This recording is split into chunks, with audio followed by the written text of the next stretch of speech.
Wow, puji Tuhan. Tuhan mengasihi kita. Tuhan baik buat kita. Sekalipun hujan, tapi Bapak Ibu tetap ada di sini. Itu bukti cinta akan Tuhan. Angin ribut menderu, hujan topan datang, tetapi rumah Tuhan tidak pernah ditinggalkan. Itu bukti cinta buat Tuhan.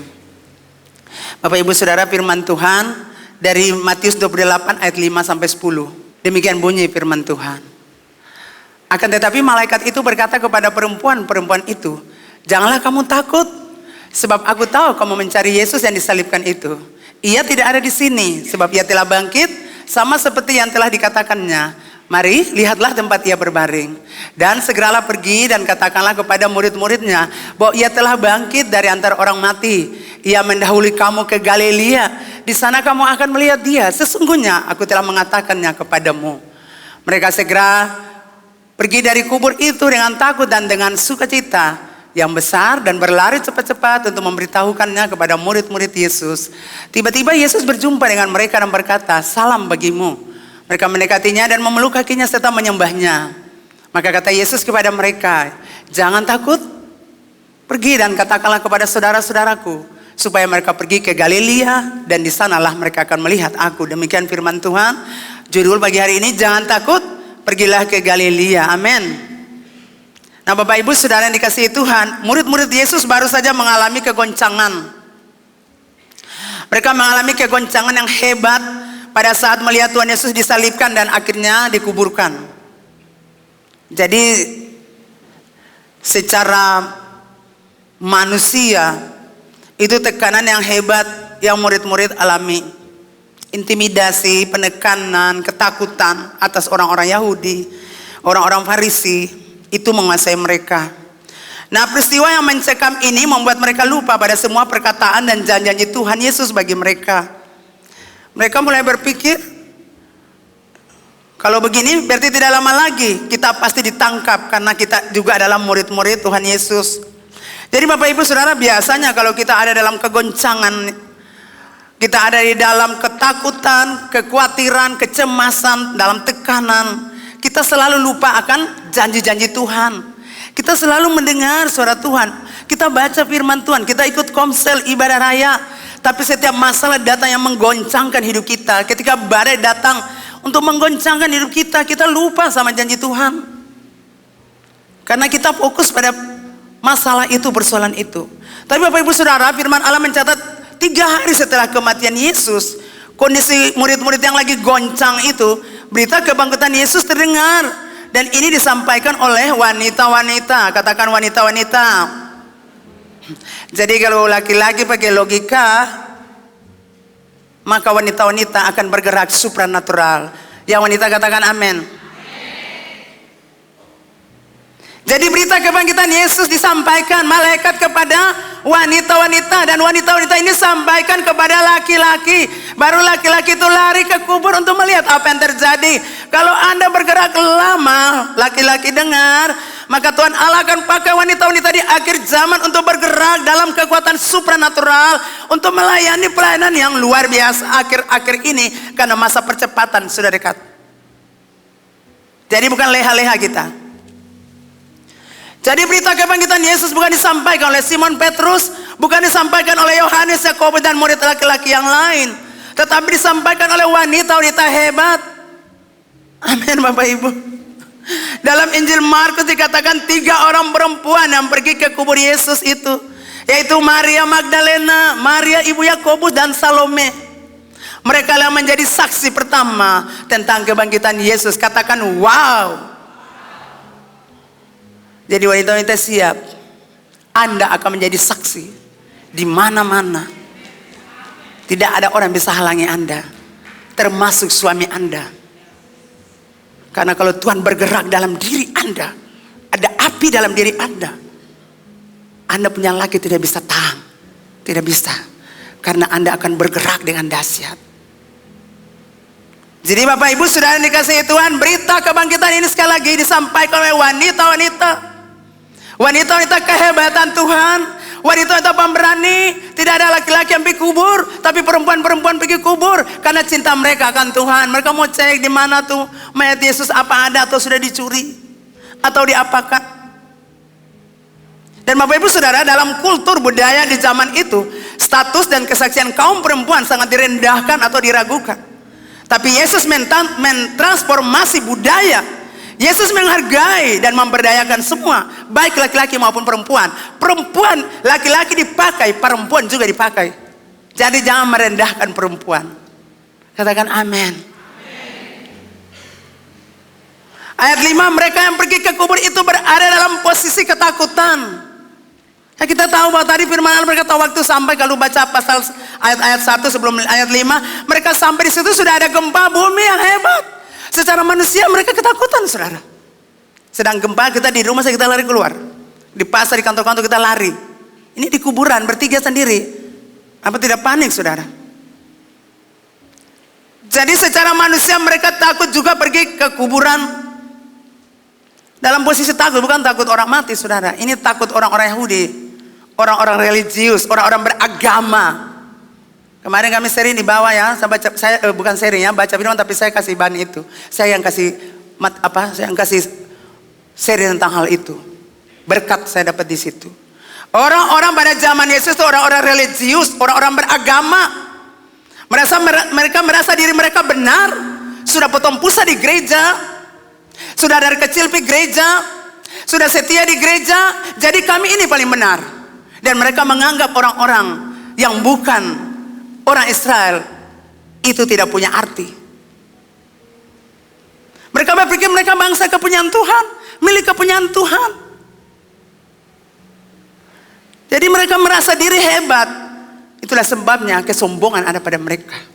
Yesus berkata kepada mereka, kamu lihat pada zaman Elia banyak janda-janda Israel. Tapi Tuhan Allah yang suruh Elia pergi berdoa. Tuhan Allah suruh pergi di janda Sarfat dan tidak mengenal Tuhan Allah. Supaya kasih malu kamu orang. Supaya kamu tahu orang yang tidak mengenal Allah, kalau dia taat, dia setia, dia seorang pemberi, maka dia juga layak masuk di dalam kerajaan Allah. Dia masuk di dalam bilangan orang-orang yang dikasih Tuhan, yang terpanggil masuk dalam kumpulan orang-orang Israel. Amin, Bapak Ibu Saudara. Tuhan Yesus bilang, kamu lihat pada zaman Elisa, banyak orang kusta di Yerusalem, tapi Elisa tidak disuruh untuk menyembuhkan salah satu pun. Hanya Naaman, orang kafir itu. Saudara lihat, itu orang-orang yang taat setia, orang-orang yang mau hamba Tuhan bilang apa saja ikut akang, itu yang mujizat. Makanya Tuhan mau bilang untuk orang-orang religius, orang-orang beragama, Farisi, ahli Taurat, kamu suka benarkan diri? Kamu sombong secara rohani? Saya aktif di gereja, paduan suara di gereja, sahabat persepuluhan di gereja, perpuluhan. Ini orang-orang religius ini sangat sombong, saudara. Jadi ingat baik-baik, jangan seperti itu. Doa ikut ibadah saja tapi tidak hati buat Tuhan. Betul Bapak Ibu? Orang-orang taat, janda Sarfat, janda, ibu bawa peta air, ibu bikin roti lagi, ya ampun, ini saya untuk peta anak maka mati. Buatlah dulu bagiku, nanti baru buat untuk anakmu. Taat toh? Naaman walaupun begitu gusar, tapi taat. Orang Israel bilang susah. Yang Tuhan Yesus ada bikin mujizat-mujizat, saya percaya. Kok saya bikin mujizat lagi, saudara? Nah Bapak Ibu Saudara yang dikasihi Tuhan, ayat 5 berkata mereka pergi ke kubur itu berada dalam posisi ketakutan. Itulah sebabnya malaikat itu berkata pada mereka, jangan kamu takut. Ketakutan mereka mendasar adalah karena Yesus yang sudah disalibkan dan dikuburkan di tempat itu tidak berada lagi. Jadi itu yang takut di mayat, si mayat Yesus. Nah Bapak Ibu Saudara, ketakutan dan merasa takut sering menghantui hidup manusia. Betul saudara, kita sering takut. Perasaan takut selalu menghantui kita. Takut orang mati, takut lewat kuburan, takut anjing, takut kecoa, takut ular yang kecil-kecil, takut tidak lulus ujian, takut tidak cukup biaya untuk kebutuhan keluarga, takut sengkaweng.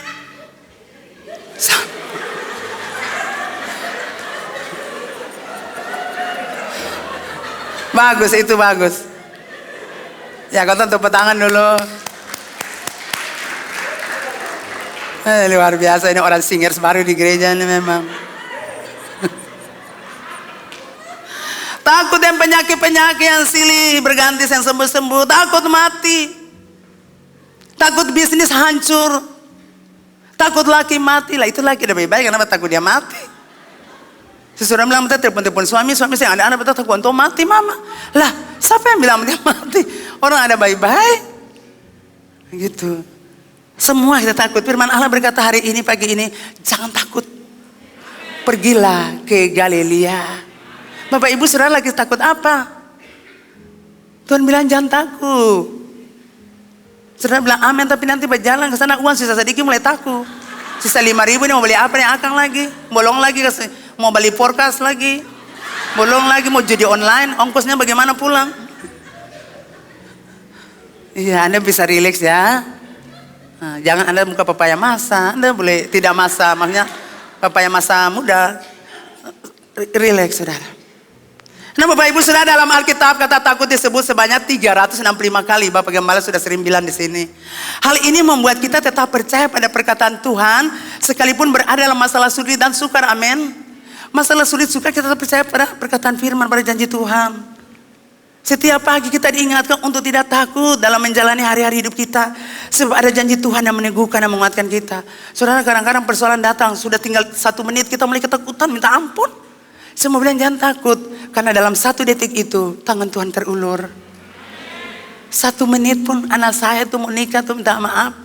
Itu kata dokter anak 1 menit. Tidak mungkin dia hidup saudara. Sudah tidak mungkin itu anak saya hidup. Dan dokter Nena mereka bilang itu anak 1 detik.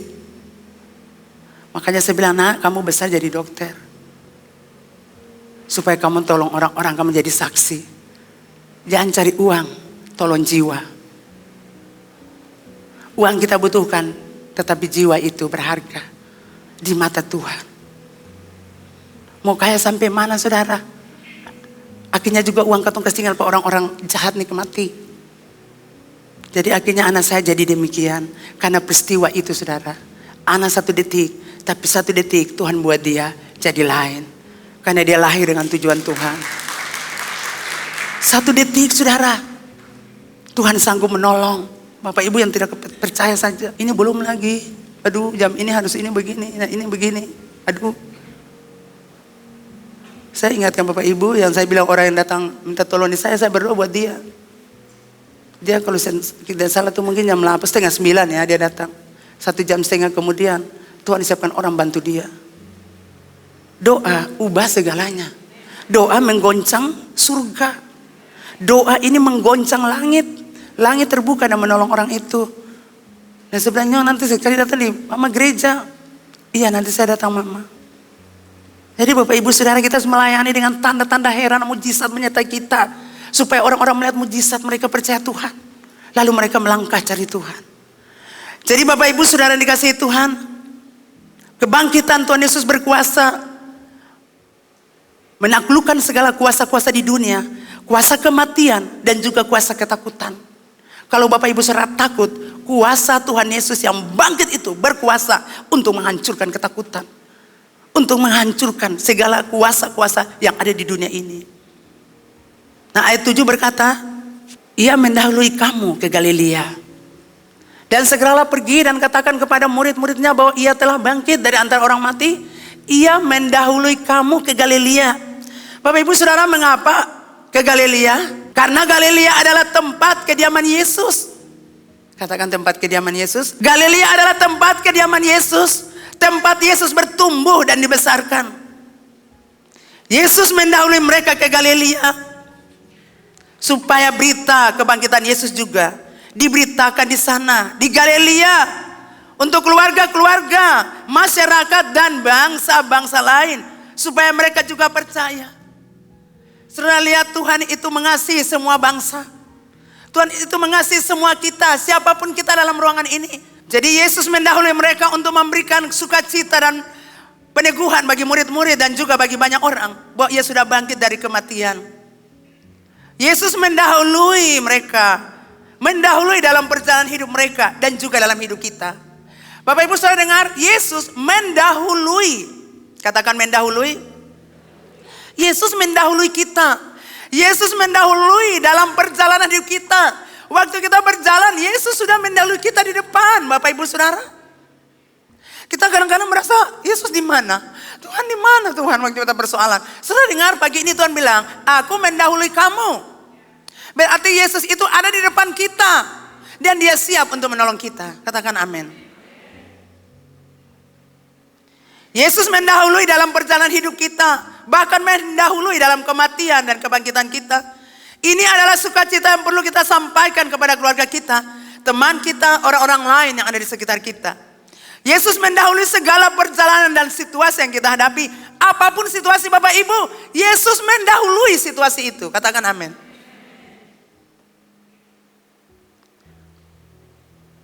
Yesus ada di depan kita.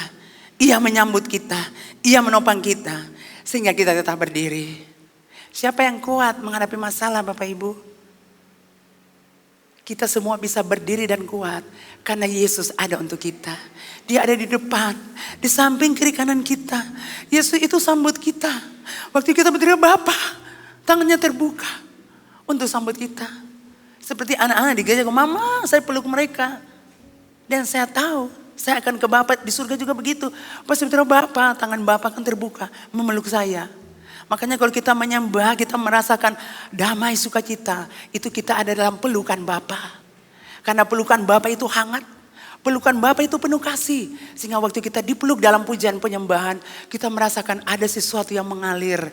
Karena itu pelukan Bapa yang menyentuh hati kita, jiwa kita.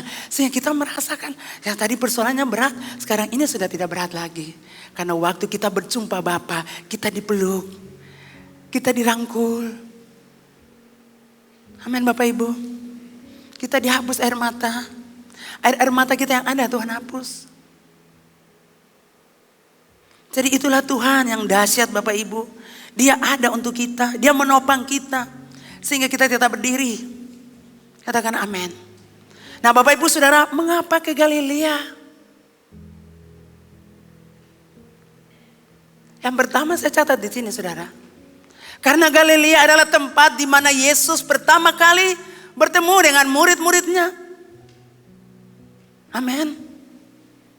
Galilea adalah tempat di mana yang pertama kali Yesus bertemu dengan murid-muridnya. Dan yang kedua, Galilea adalah tempat di mana untuk pertama kalinya Yesus mendemonstrasi kuasanya dan murid-murid untuk pertama kali menyaksikan peristiwa itu. Air cuci kaki jadi anggur. Amin Bapak Ibu. Air pencuci kaki diubah menjadi anggur yang terbaik. Wow. Itu mujizat supranatural. Apakah itu sudah berlalu? Dan cuma masa itu saja? Tidak Saudara. Sekarang kuasa supranatural. Kuasa Allah yang Maha Tinggi terus bergerak. Dan mujizat-mujizat supranatural akan terus terjadi. Bagi Bapak Ibu Saudara yang percaya. Amin. Nah kenapa ke Galilea? Karena Danau Galilea adalah juga tempat mereka berusaha dan bekerja keras untuk mendapatkan nafkah. Bapak Ibu Saudara, bagi Petrus, Andreas, Yakobus dan Yohanes, bagi mereka ini kan mereka nelayan-nelayan dari Galilea. Bagi mereka Danau Galilea itu tempat mereka membersihkan perahu mereka, membersihkan jala mereka. Setelah mereka menangkap ikan. Jadi kembali ke Galilea itu seperti satu reuni. Di Danau Galilea, Yesus memanggil murid-muridnya untuk menjadi penjala manusia. Yesus memanggil mereka untuk mengalami transisi hidup, suatu perubahan orientasi hidup. Saudara, di Danau Galilea, murid-murid telah membuat pilihan. Bukan saja mengubah arah dan tujuan hidup mereka, tapi juga menyatakan makna hidup mereka selanjutnya. Jadi di Danau Galilea mereka telah buat pilihan. Ketika Yesus bilang, ikut aku, kamu kujadikan penjala manusia. Mereka buat pilihan. Tinggalkan jala. Tinggalkan bisnis pekerjaan. Dan mereka ikut Tuhan. Di Danau Galilea mereka meninggalkan zona zaman mereka. Penjala ikan jadi penjala manusia. Dan Bapak Ibu Saudara, ada banyak kisah menarik lainnya yang terjadi di Galilea pada pelayanan Yesus dan murid-muridnya selama ia masih hidup di dunia ini. Kita kalau kita baca Injil Matius, Markus, Lukas, Yohanes, kita mendapati banyak pelayanan Yesus ada di Galilea. Galilea ini bukan orang-orang besar, saudara. Bukan pejabat-pejabat tinggi. Ini Galilea ini tinggal orang-orang campuran. Yang namakan orang-orang Samaria. Mereka ada di situ. Jadi bagi orang-orang Yahudi yang tidak suka. Karena mereka ini dari moral. Orang-orang Yahudi anggap mereka itu jijik. Karena mereka orang campuran. Bukan Yahudi asli. Tapi Yesus selalu ada di sana.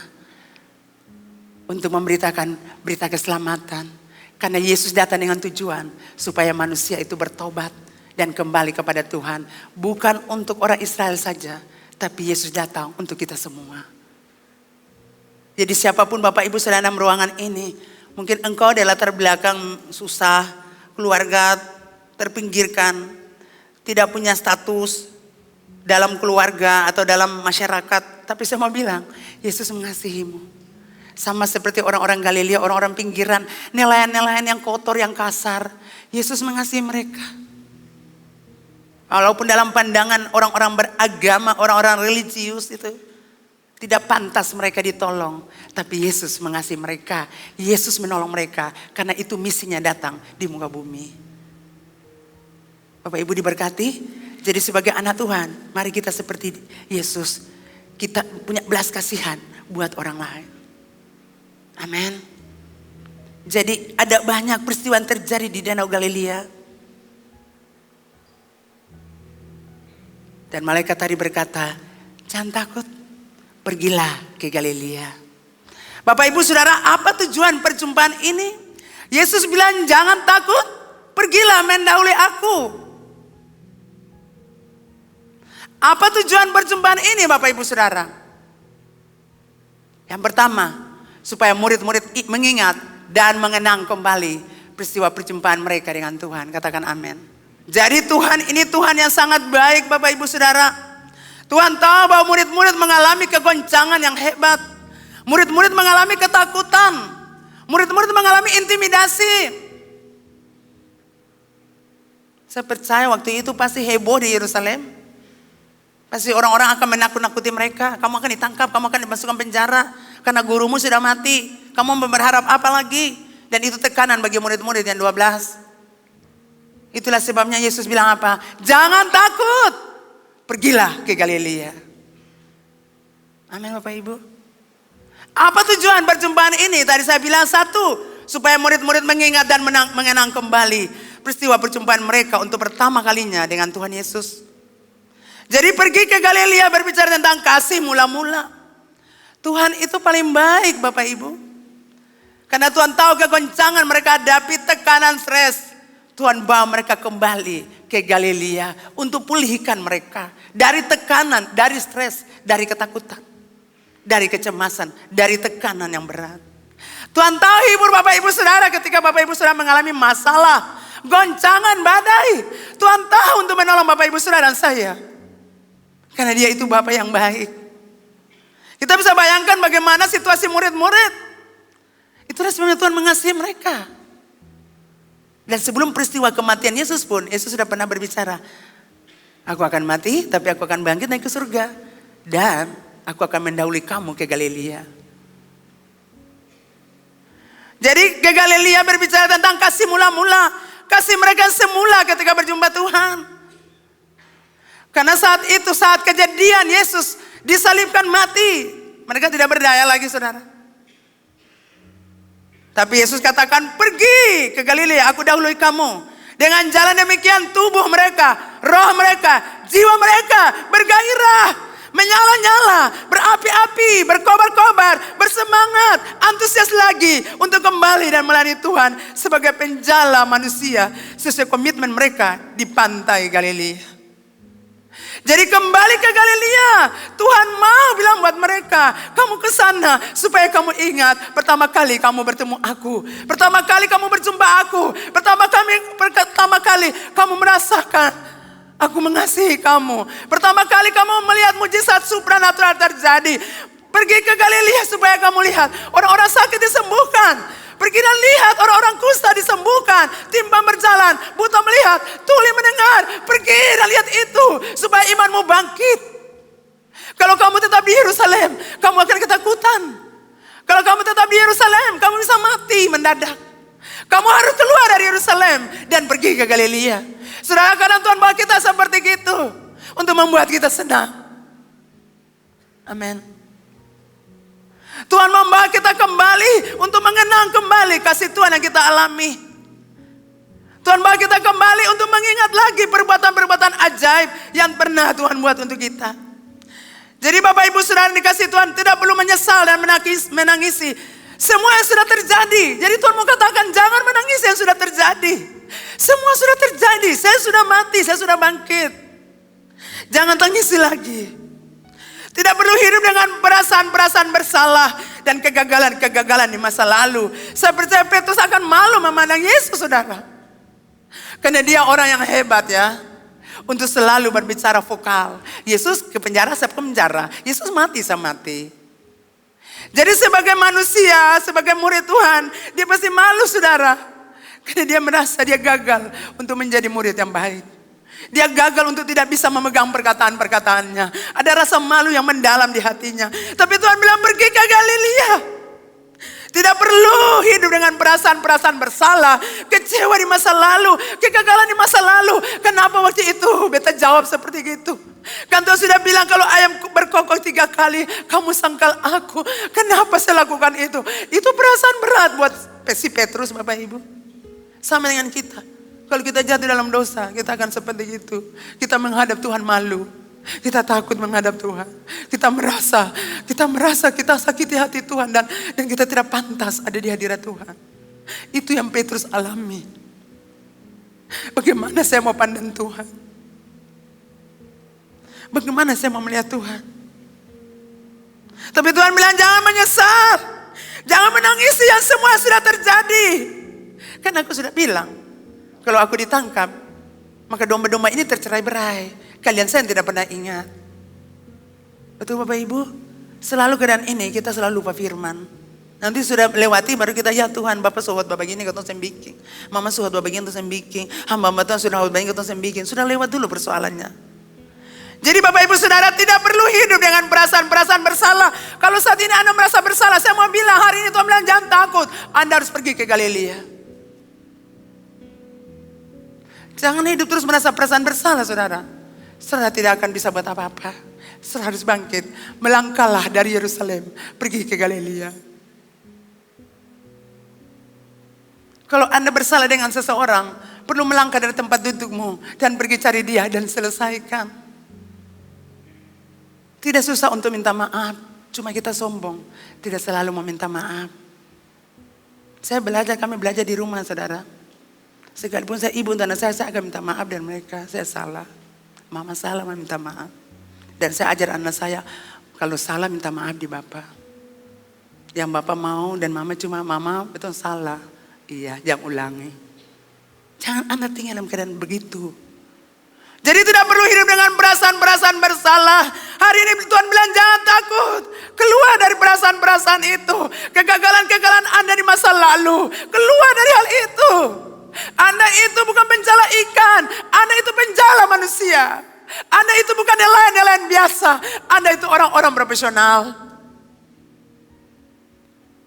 Amin. Tidak perlu hidup dengan kekecewaan di masa lalu. Ketakutan dan tekanan-tekanan di masa lalu. Tuhan mau bilang buat Bapak Ibu Saudara. Bangkit. Pergi ke Galilea. Ambil langkah. Di Galilea Tuhan menunggu kita. Bangkit. Datang ke Tuhan. Tuhan mendahului kita. Tuhan tunggu kita. Untuk menyelesaikan semuanya. Karena di Galilea Tuhan ada. Tuhan sudah dahului kita. Menanti kita. Tangannya terbuka. Untuk kita. Ngapain kita berlama-lama dengan kehidupan masa lalu? Ngapain kita berlama-lama dengan perasaan-perasaan hancur masa lalu? Ngapain kita berlama-lama dengan perasaan-perasaan tidak nyaman di masa lalu? Semua sudah berlalu. Amin Bapak Ibu. Firman Allah dalam Yesaya 43 ayat 19 berkata, lihat, aku hendak membuat sesuatu yang baru. Katakan amin. Yang sekarang sudah tumbuh. Belumkah kamu mengetahuinya? Ya, aku hendak membuat jalan di padang gurun dan sungai-sungai di padang belantara. Tuhan mau bilang jemaat dari hidup Ambon. Lihat, aku buat sesuatu yang baru untuk hidupmu, untuk rumah tanggamu, untuk pernikahanmu, untuk masa depanmu, untuk pelayananmu, untuk anak-anakmu, untuk cucu-cucumu. Aku mau buat sesuatu yang baru. Belumkah kamu mengetahui? Kenapa saya bisa mengetahui, saudara? Karena Bapak Ibu saudara tinggal fokus yang tadi. Ayo beta susah lalai. Ayo beta su gagal lagi. Aduh beta su manyasar, kenapa beta su pukul beta bini lagi. Aduh beta su manyasar lagi, kenapa sih beta pencuri lagi, penguang lagi. Aduh beta manyasar le. Kenapa sih cukup diri yang apa yang ada. Su balik pi ambil uang kemarin mama su berkhotbah. Pi ambil akang lagi, pi belanja lagi. Saudara rasa bersalah terus. Tapi hari ini Tuhan bilang jangan takut. Anda perlu keluar saja. Jangan tinggal di tempat duduk yang itu. Nanti itu persoalan itu tekan Anda. Anda harus keluar. Pergi dari lingkungan tadi itu. Kekecewaan, kegagalan. Anda tidak keluar dari kondisi itu. Anda akan terus di situ. Tuhan bilang angka berdiri sudah dari situ. Pergi sana temui beta. Beta tunggu. Katakan amin. Amin Bapak Ibu. Yang kedua Bapak Ibu Saudara, apa tujuan perjumpaan ini? Tuhan mau membuktikan bahwa Ia adalah Tuhan penepati janji. Katakan amin. Tuhan ingin mereka ingat kembali janji Tuhan di hari-hari terakhir sebelum Ia disalibkan. Matius 26 ayat 31 sampai 32 demikian bunyi firman Tuhan. Tuhan ingin mereka ingat kembali janjinya di hari-hari terakhir sebelum Ia disalibkan. Kalau saja mereka ingat janji Tuhan atau perkataan Tuhan itu, maka sebenarnya mereka tidak perlu ke kubur itu. Amin saudara. Kan Tuhan sudah bilang, aku akan bangkit. Aku akan dianiaya, aku akan disalibkan, tapi aku akan bangkit pada hari ketiga. Katakan amin. Aku akan bangkit di hari yang ketiga. Makanya Tuhan bilang, di Galilea ini Tuhan mau bilang, beta buat janji, tapi beta juga penepati janji. Katakan amin Bapak Ibu. Tuhan sudah janji mereka. Jadi Tuhan membuktikan ini beta sudah janji toh. Atau sebab kenapa di Galilea itu? Kamu ingat kasih yang beta bilang? Bahwa beta mendahului kamu orang. Beta akan bangkit. Beta harus bangkit nih. Saudara Tuhan itu hebat. Tuhan buktikan. Jadi kalau janji bini itu bikin akang. Diampar lente Abu Nawas. Bapak-bapak kalau sudah janji apa pada bini bikin akang. Jangan pura-pura tuli. Mau bawa istri Anda makan rujak, mau bawa istri Anda beli baju, mau bawa istri Anda kemana salon, mau bawa istri Anda kemana ya bikin akang. Jangan janji tinggal janji. Akang punya lagu juga ada. Iya, mungkin Usi Ola dan Imama Ola yang tahu akan lagu itu dia Mami Ade. Hei Bapak Ibu Saudara. Jadi kalau dong ingat janji Tuhan, tidak perlu pergi ke kubur. Kalau saja mereka ingat janji Tuhan, mereka tidak perlu mencari mayat Yesus. Mereka tidak perlu menangis di kuburan. Mereka tidak perlu untuk ketakutan di kubur itu. Karena mau pipi kuburan. Kan Tuhan bilang 3 hari beta bangkit. Amin Bapak Ibu. Jadi Tuhan mau buktikan ini loh beta bilang. Ya, maka berkatalah Yesus kepada mereka, malam ini kamu semua akan tergoncang imanmu karena aku. Sebab ada tertulis, aku akan membunuh gembala dan kawanan domba itu akan tercerai-berai. Ada juga yang satu tuh. Ya, akan tetapi sesudah aku bangkit, aku akan mendahului kamu ke Galilea. Lah kenapa pi marata-marata di kuburan lagi? Bayangkan uang sudah susah, Anda beli bunga-bunga banyak, terlalu ambo di kuburan-kuburan, terlalu banyak. Betul Bapak Ibu, pengeluaran terlalu banyak dari pemasukan saudara. Gitu. Jadi jangan pikir lagi, amin. Yang bapak-bapak, ibu-ibu sudah meninggal, biarkan sudah, mereka sudah tenang. Itu mereka punya tubuh kembali ke tanah. Betul? Jangan menangis lagi. Cari bunga ambor kiri kanan lagi. Itu uang bisa beli makanan. Katakan amin. Amin tapi bikin. Nah Bapak Ibu Saudara, kadang-kadang kita seperti murid Yesus. Kita tidak ingat janji Tuhan. Kita lupa janji Tuhan. Perkataan-perkataan Tuhan kita lupa. Karena fokus kita cuma apa? persoalan yang kita hadapi. Kita cuma lihat persoalan, kita tidak lihat janji Tuhan. Kita lupa. Nah yang ketiga, Tuhan mengingatkan mereka tentang komitmen mereka. Matius 4 ayat 18 sampai 19. Dan ketika Yesus sedang berjalan menyusuri danau Galilea, ia melihat dua orang bersaudara, yaitu Simon yang disebut Petrus dan Andreas saudaranya. Mereka sedang menebarkan jala di danau sebab mereka penjala ikan. Di Galilea mereka ditantang untuk tinggalkan jala mereka. Saudara ingat bahwa mereka ini penjala ikan. Mereka adalah nelayan-nelayan. Yesus berkata kepada mereka, mari ikut aku dan kamu akan kujadikan penjala manusia. Jadi kehadiran Yesus mendahului mereka. Dalam pertemuan itu Tuhan mengingatkan mereka tentang komitmen mereka. Dulu di tempat ini, di Galilea ini, kamu ditantang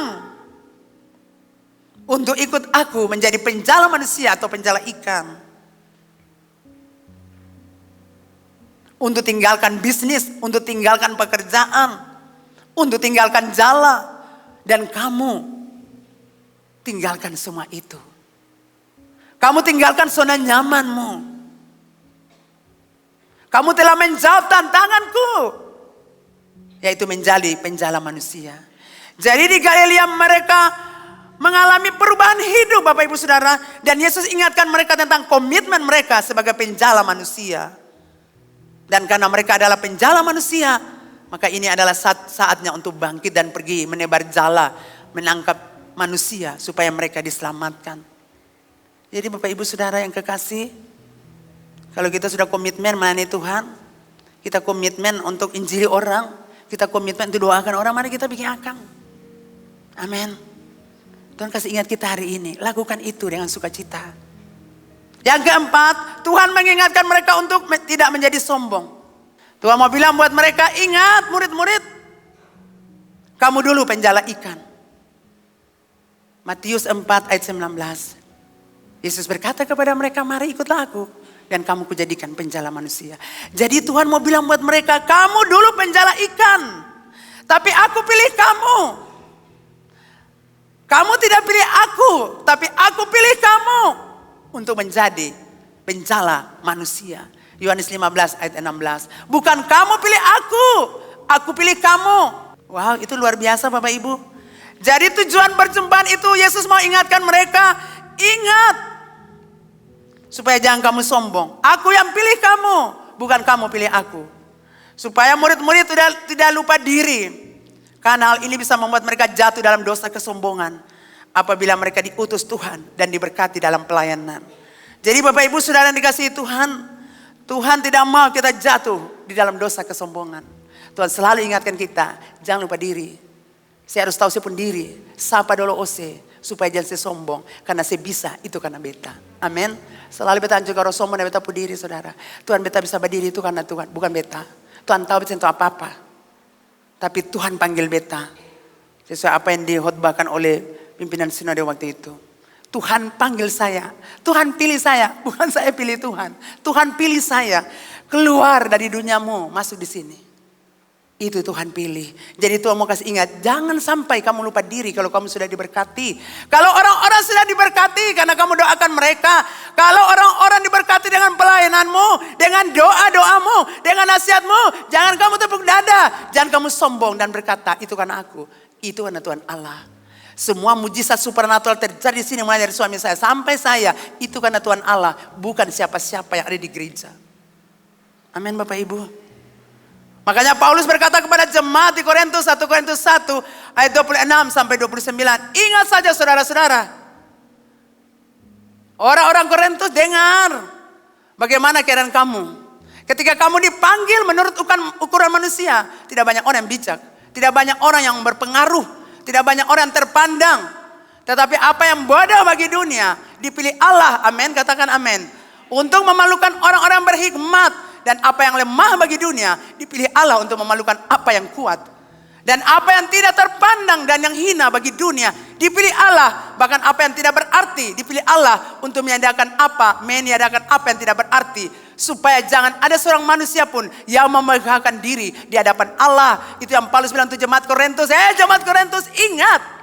Kamu itu dulu tidak apa-apa. Tidak berarti, tidak terpandang. Kamu itu hina. kamu tidak jadi apa-apa.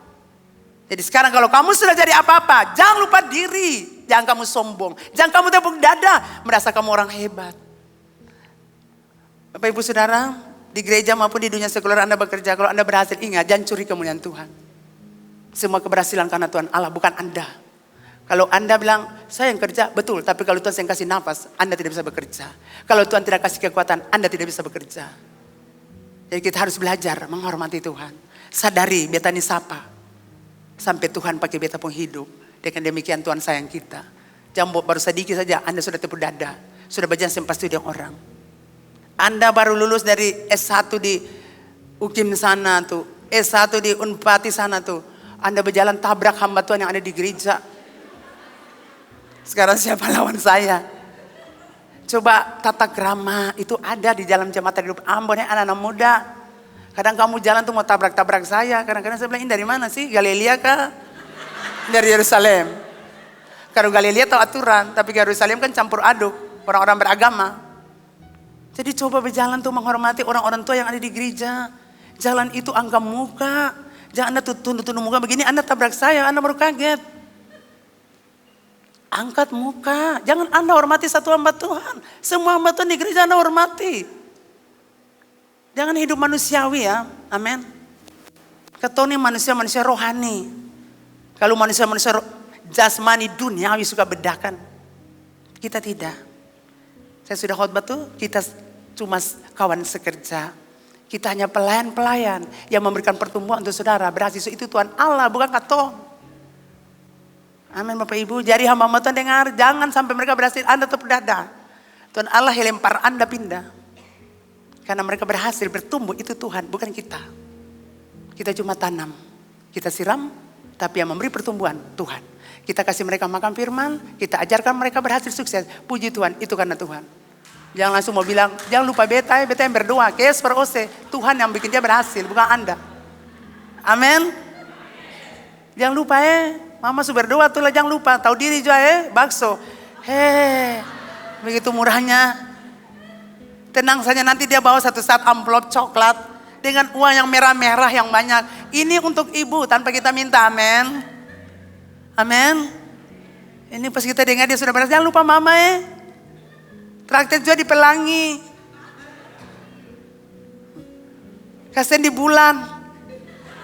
Atau lebih tinggi lagi, bintang dan matahari. Itu uang lebih banyak, cuang lebih banyak matahari saudara. Lebih banyak lagi. Jadi Bapak Ibu Saudara, ingat, hari ini Tuhan ajarkan kita di kantor, di dunia sekuler, Anda berhasil. Katakan Tuhan, semua karena Tuhan. Saudara, setiap kali kalau saya duduk situ mau sini, saya bilang, Roh Kudus silakan jalan sama-sama saya. Setiap kali saya berdiri di sini, saya tidak pantas Tuhan ada di sini. Saya tidak layak, tapi Tuhan bawa saya di sini. Supaya tidak mencuri kemenangan Tuhan. Saya tidak sombong diri, tidak. Hanya karena kasih karunia. Gereja ini karena kasih karunia. Kita hidup kasih karunia. Kita melayani kasih karunia. Kita punya pangkat jabatan. Itu semua kasih karunia. Tidak ada yang kita tepuk dada. Amin Bapak Ibu. Yang terakhir, kalau saya bilang terakhir saudara suka ya? Iya. Ya. Ini kan yang tertawa semua suka toh? Ya jangan takut juga karena ada hari ini ada minuman di bawah. Kita tepuk tangan dulu buat Tuhan Yesus. Puji Tuhan, Tuhan itu selalu luar biasa. Saya selalu berdiri di jendela seperti suami saya. Saya sering bilang kenapa suami saya suka berdiri di jendela itu. Kan selalu begitu-begitu. Saya coba berdiri saudara. Kenapa sih antum suka berdiri di situ? Oh iya rupanya lihat jemaat. Saudara tahu kalau hujan saya lihat saudara berdiri di situ. Saya sedih. Saya bilang Tuhan bagaimana kasih makan jemaat ini ya. Tapi saya puji Tuhan, saya berdoa terus. Saya berbicara dengan beberapa orang. Saya bicara juga Pastor Ana karena kita punya pengeluarannya banyak. Jadi saya bilang domba-domba ini harus makan. Karena kita nih ibadah nih bukan ibadah duduk. Malam kudus, sunyi senyap. Itu kita tenaga tidak keluar saudara. Tapi ibadah kita nih mah loncat. Lompat tinggi-tinggi. Apalagi singa-singa mana ada terputar kiri kanan saudara. Itu tenaga keluar. Apalagi tadi puasa semua. Tidak ada Ovaltine masuk pusing bisa jatuh saudara. Tapi puji Tuhan Bapak Ibu Saudara, Tuhan siapkan semuanya. Jadi hari ini ada tegula, saya bilang bikin tegula tuh 4 jumbo. Nanti kalau musim panas 3 saja, karena orang tidak terlalu suka tegula. Tapi di samping itu ada juga, apa itu, aqua yang ditaruh supaya jemaat itu minum. Kalau saya lihat saudara kita senang, karena kasihan sudah hujan-hujan, sudah dingin, saudara berdiri tunggu-tunggu lama. Kasihan hopeless juga sebuah yang ada. Gula-gula, itu juga yang ada satu per orang makan begitu, Mentos tidak ada. Jadi saya lihat saudara saya, iya Mentos itu zaman dulu ya. Sekarang lain-lain lagi, ya. Jadi saya percaya Bapak Ibu diberkati, amin. Yang terakhir, apa tujuan perjumpaan? Yang kelima, Tuhan mengingatkan mereka, murid-muridnya, bahwa mereka dipanggil untuk jadi berkat. Amin, katakan amin. Masih ingat tema GKRI? Menabur? Menuai? Ya. Kalau menabur jangan pakai logika. Saya sudah melihat orang-orang menabur di sini luar biasa. Tuhan memberkati mereka dengan luar biasa. Kalau Anda mau diberkati, mari jadi berkat. Karena kita dipanggil untuk menjadi berkat. Tuhan ingatkan mereka bahwa dulu kamu melihat air pencuci kaki yang tidak berasa, tidak beraroma, tidak berwarna, tetapi diubah menjadi anggur yang terbaik. Itu mujizat supranatural. Katakan wow. Air pencuci kaki yang tidak beraroma, tidak berasa, tidak berwarna, tapi bisa dibuat jadi anggur yang terbaik. Seperti itu hidup mereka dulu. Jadi Tuhan mau bilang, kamu itu cuma nelayan biasa. Murid-murid dengar, kamu cuma pelayan biasa. Kamu cuma nelayan-nelayan biasa. Kamu itu nelayan yang bekerja di Danau Galilea. Tetapi sekarang kamu punya status berbeda. Kamu itu pencala manusia. Dulu tuh kamu tidak diperhitungkan. Kamu bodoh. Orang-orang melihat kamu cuma pekerjaan nelayan. Habis itu basuh jala. Habis itu bersih perahu. Lalu pulang di rumah. Tapi aku sudah angkat kamu punya status. Kamu bukan penjala ikan lagi. Kamu bukan nelayan-nelayan biasa. Kamu bukan nelayan-nelayan abal-abal. Tapi kamu itu penjala manusia. Dulu kamu cuma kerja keras. Menangkap ikan untuk membiayai kehidupan keluargamu. Tapi sekarang kamu itu penjala manusia. Kamu akan menjadi berkat bagi banyak orang. Dulu cuma orang-orang biasa. Dulu kamu cuma orang-orang biasa saja. Tapi sekarang kamu menjadi pelayan-pelayan Tuhan. Hamba-hamba Tuhan yang telah diurapi oleh Tuhan untuk jadi berkat bagi banyak orang. Setelah dulu dalam keluarga kita mungkin ditolak, tidak dianggap, tidak diperhitungkan. Karena kita mungkin bodoh atau kita memang yang paling terkecil. Dan kita tidak dianggap saudara. Tapi hari ini Tuhan mau bilang buat Bapak Ibu Saudara, Anda bukan nelayan biasa. Status Anda sudah dinaikkan. Anda bukan orang-orang bodoh seperti apa kata manusia di dunia luar sana. Tidak. Tuhan bilang hari ini aku naikkan statusmu. Mungkin di kantor-kantor Anda tidak dapatkan jabatan Anda karena orang berpikir Anda itu bodoh, Anda tidak bisa bikin apa-apa atau orang berusaha singkirkan. Tapi Tuhan bilang dengar, Anda yang bekerja di kantor-kantor negeri dengar. Hari ini Tuhan bilang jangan takut. Karena status Anda itu dinaikkan Tuhan. Anda berbeda di kantor-kantor di mana Anda bekerja. Tadi orang lihat Anda hina. Tapi dengar, tidak untuk sekarang. Amin. Ini bukan untuk hamba, ini bukan untuk murid-murid yang dulu saudara di Galilea. Tapi untuk Anda jemaat hidup Ambon. Dimanapun kamu bekerja dengar. Di mana tempat itu orang menganggap Anda tidak berarti. Anda itu tidak bisa bikin apa-apa menurut mereka. Anda itu bisa, tapi menurut mereka Anda tidak bisa. Tapi dengan hari ini Tuhan bilang, aku naikkan statusmu. Kamu bukan pekerja-pekerja biasa di kantor. Kamu bukan pegawai-pegawai biasa. Kami itu pegawai-pegawai yang luar biasa. Karena aku sudah mengurapi kamu untuk menjadi seorang pemimpin. Untuk menjadi seorang pejabat. Jadi hari ini dengar, Bapak Ibu Saudara. Tuhan mau Bapak Ibu Saudara juga bertemu Tuhan. Tuhan sudah mendahului kita. Artinya Tuhan ada di sini. Tuhan mau kita berjumpa Tuhan. Yang percaya katakan amin. Jangan takut saudara. Tadi khotbah itu punya judul, jangan takut, pergilah ke Galilea. Mengapa harus pergi ke Galilea Bapak Ibu Saudara? Karena di sana Anda mengalami pemulihan. Selama Anda tinggal di Yerusalem, selama Anda tinggal dalam gereja, Anda tidak melihat sesuatu terjadi. Anda harus keluar. Selama Anda tinggal di rumah Anda dengan hati yang kesal, kecewa, sakit hati, Anda tidak bisa lihat sesuatu. Anda harus keluar dari zona ini. Dan Anda harus pergi berjumpa Tuhan. Ketika Bapak Ibu Saudara pergi keluar, pergi ke Galilea, maka saya percaya pemulihan terjadi. Kesembuhan terjadi. Keberanian Bapak Ibu Saudara dapatkan, tidak penakut lagi. Tapi ketika berjumpa Tuhan, Anda jadi orang pemberani. Tadi Anda tidak bisa berbicara. Tadi Anda tidak bisa injili orang. Tadi Anda tidak bisa bikin apa-apa. Tapi sekarang Anda jadi berani. Anda berani bicara kebenaran. Anda berani tegur kalau orang hidup tidak benar. Anda berani berbicara tentang hal-hal yang benar. Tidak ada ketakutan. Sebab itu Bapak Ibu Saudara, pergilah ke Galilea. Pergi ke kasih yang semula. Pergi kepada cintaan yang semula. Kembali renungkan bagaimana Tuhan Allah angkat Bapak Ibu Saudara. Kalau saudara pernah bertemu Tuhan di gereja ini, coba renungkan apa yang Bapak Ibu Saudara dapatkan. Bukankah waktu Anda berjumpa Tuhan terjadi pemulihan? Status Anda yang tadi berdosa menjadi anak Tuhan. Anda tidak jadi budak dosa, hamba dosa. Tapi Anda punya status berubah, hamba kebenaran. Coba Bapak Ibu Saudara ingat itu. Waktu Anda keluar dari kehidupan yang salah, ketakutan dan segala macam hal, pemulihan terjadi. Sekalipun Anda tadi gagal jatuh, Anda takut, Anda malu. Tapi ketika melangkah untuk berjumpa Tuhan, Anda akan mendapat semuanya. Tuhan tahu Bapak Ibu Saudara banyak yang takut.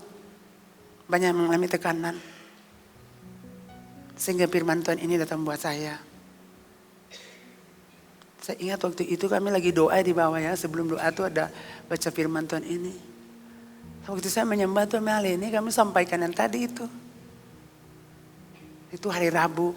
Tapi hari Kamis karena saya akan berdoa di acara doa puasa nasional. Kemudian akan memimpin acara di sini ya. Komsel gabungan. Jadi kemarin juga sedikit saya baru lihat ini firman Tuhan. Tapi ini yang Tuhan mau sampaikan buat Bapak Ibu Saudara. Anda tidak boleh tinggal di Yerusalem. Yerusalem berbicara tentang situasi yang menakutkan. Situasi yang tekanan, intimidasi. Situasi yang mencemaskan. Anda harus keluar dari zona itu. Anda harus berjumpa Tuhan untuk menyelesaikan semuanya. Anda harus kembali ke kasih yang mula-mula. Bagaimana Anda berjumpa Tuhan. Coba Bapak Ibu Saudara ingat itu. Supaya jangan Anda hidup dalam ketakutan, kekhawatiran, kecemasan, kegelisahan. Berapa banyak orang yang gelisah di sini Bapak Ibu bisa angkat tangan? Berapa banyak orang yang takut di sini? Bisa angkat tangan tinggi-tinggi? Puji Tuhan. Puji Tuhan itu orang tulus bisa turunkan tangan. Berapa banyak orang yang kecewa di sini bisa angkat tangan? Bisa angkat tangan Bapak Ibu. Tidak perlu malu ya, bagus turun tangan. Saya percaya waktu Anda angkat tadi, hadirat Tuhan turun, memenuhi Anda. Karena Anda mau jujur dengan Tuhan. Amin Bapak Ibu. Tuhan bilang jangan takut. Pergilah ke Galilea. Aku tahu kondisimu, rumah tanggamu, pernikahanmu, anak-anakmu, kebutuhanmu, persoalan-persoalanmu. Dan aku tunggu kamu. Aku mau dengar kamu berbicara. Aku mau kau datang. Ketika kita melangkah datang, kita akan melihat mujizat-mujizat supranatural terjadi. Jangan takut. Pergilah berjumpa Tuhan. Pergi ketemu Tuhan. Bapak Ibu diberkati. Berapa banyak diberkati bisa angkat tangan? Puji Tuhan, bisa turun tangan lagi. Hari ini Tuhan mau buat pemulihan besar-besaran untuk jemaat hidup Ambon. Rumah-rumah tangga mau dipulihkan. Kehidupan pribadi mau dipulihkan. Masalah-masalah yang dihadapi semua mau dipulihkan. Tuhan tahu Anda lagi, hati Anda tidak nyaman. Pikiran-pikiran Anda kacau seperti murid-murid. Berapa tahun lalu itu semua lagi kacau dalam pikiran Anda. Mau keluar takut, tukang kredit sudah datang. Mau keluar takut, mau keluar sembrani, mau berjalan takut, mau lewat kuburan takut, lewat orang mati takut, lihat orang mati saya bisa tidur. Takut anjing. Mari, Tuhan bilang mari perbeta. Beta su ada nih, beta siap untuk tolong. Bapak Ibu diberkati. Sekali lagi kita berikan dulu kemuliaan buat Tuhan Yesus.